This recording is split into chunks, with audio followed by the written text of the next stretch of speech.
అందరికీ నమస్కారం। ఈరోజు తెలుగుదేశం పార్టీ రాష్ట్ర అధ్యక్షుడు అచ్చెన్నాయుడు గారు మా వైఎస్ఆర్సీపీ ఎంపీ క్యాండిడేట్ అయిన తిలక్ గారిపై ఆవాకులు చవాకులు పేలుతున్నారు। ఆయన తిలక్ గారిని విమర్శించే ముందు అతని స్థాయి ఏంటో, అతని ఏ స్థాయి నుంచి ఇప్పుడు పార్టీ అధ్యక్షుడు వరకు వచ్చాడో ఒకసారి ఆత్మపరిచయం చేసుకోవాల్సిందిగా కోరుతున్నాం। ఎందుకంటే ఆయనే స్వయాన నాకు ఇంగ్లీష్ రాదు, హిందీ రాదు అని చెప్పి పబ్లిక్గా చెప్పిన అతను తెలుగుదేశం పార్టీ రాష్ట్ర అధ్యక్షుడిగా ఉండడానికి అతనికి ఎటువంటి అర్హత లేదు। ఎందుకంటే ఇంగ్లీష్ హిందీ రాని వ్యక్తి రాష్ట్ర పార్టీ అధ్యక్షుడిగా ఉన్నాడు। గతంలో మంత్రిగా ఎలా పదవిని అనుభవించాడో కూడా ప్రజలకి చెప్పవలసిందిగా మేము డిమాండ్ చేస్తాను। ఎందుకంటే రాష్ట్ర పార్టీ అధ్యక్షుడిగా ఉంటూ అలాగే అంతకుముందు రాష్ట్ర మంత్రిగా చేసి ఈ రాష్ట్ర అభివృద్ధికి ఇంగ్లీష్ హిందీ తెలియని కనీస పరిజ్ఞానం లేని అచ్చెన్నాయుడు ఎలా జీవోలను పాస్ చేసి ప్రజలకి పథకాలు ఎలా అందజేశాడు అనేది ప్రజలందరికీ అర్థమవుతుంది। ఇతని ఆధ్వర్యంలోనే ఈఎస్ఐ స్కాములు ఇలాంటి పెద్ద పెద్ద స్కాములన్నీ ఆయన చేశాడు। ఎందుకంటే ఆయన కనీస పరిజ్ఞానం లేకపోవడం వల్ల అతను చేసిన పని కూడా అతనికి తెలియదు, అతని పదవికి కూడా న్యాయం చేయలేదు। ప్రజలకు నెత్తిన అవినీతికి పాల్పడి ప్రజల నెత్తిన భారాన్ని మోపాడు। అలాంటి వ్యక్తి ఈరోజు ఈ కనీస పరిజ్ఞానం లేని ఇంగ్లీష్ హిందీ రాదు నాకు ఎక్కడ పార్లమెంట్ దగ్గర కూర్చోబెడితే గోడలు చూస్తానని చెప్పి అతనే స్వచ్ఛందంగా ఒప్పుకున్నాడు।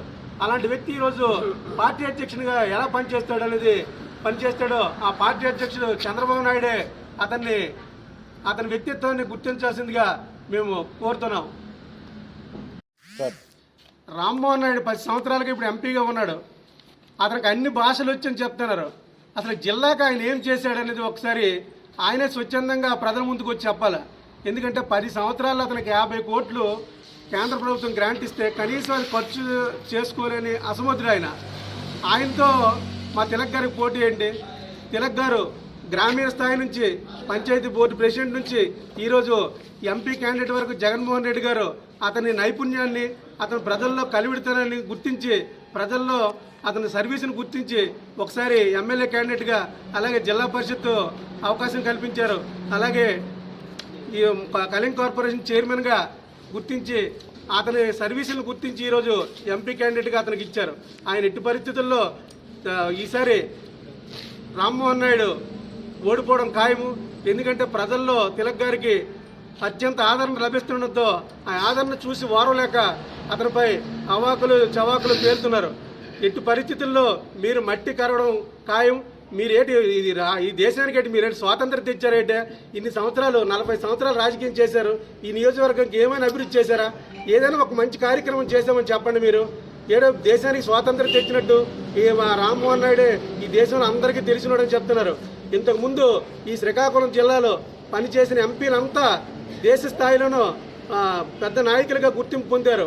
ఇక్కడ పనిచేసిన ప్రతి ఒక్క ఎంపీ కూడా జాతీయ నాయకులుగా గుర్తింపు పొందారు। కానీ రామ్మోహన్ నాయుడు సినిమా యాక్టర్ లాగా ఫోజులు ఇచ్చాడు తప్ప ఈ జిల్లాకు కానీ ఈ రాష్ట్రంలో ఉన్న పెండింగ్ ప్రాజెక్టులు తెచ్చుకోవడంలో కానీ గతంలో తెలుగుదేశం పార్టీ అధికారంలో ఉన్నప్పుడు కేంద్ర ప్రభుత్వం ఈ రాష్ట్రానికి 23 సంస్థలు తెస్తే ఒక్కటి కూడా జిల్లాకి తెచ్చుకోలేని అసమర్థుడు రామ్మోహన్ నాయుడు। అతని జిల్లాకి ఏం చేసేలేదు। అంతకుముందు పనిచేసిన ఎంపీలందరూ కూడా జాతీయ నాయకులుగా ఈ జిల్లాను అభివృద్ధి చేశారు తప్ప రామ్మోహన్ నాయుడు ఏమీ చేయలేదు। ఆయన చదువుకుంటే సరిపోదు, ప్రజలకు సేవ చేయాలా। మా తిలక్ గారికి చదువుతో పాటు సంస్కారం ఉంది। ఆయన ప్రజలకి నిరంతరం సేవ చేస్తారు। ఆయన ఈసారి ప్రజలందరూ ఆయన్ని గెలిపించుకోవాలని, అలాగే మా టెక్కల్లో దుబారు శ్రీనివాసరావుని గెలిపించుకోవాలని ఎదురు చూస్తున్నారు। ఈసారి అచ్చెన్నాయుడు రామ్మోహన్ నాయుడు ఓడిపోవడం ఖాయము। ఆ భయంతోనే వీళ్ళు తప్పుడు ప్రచారాలని గ్రామాల్లో చేస్తున్నారు।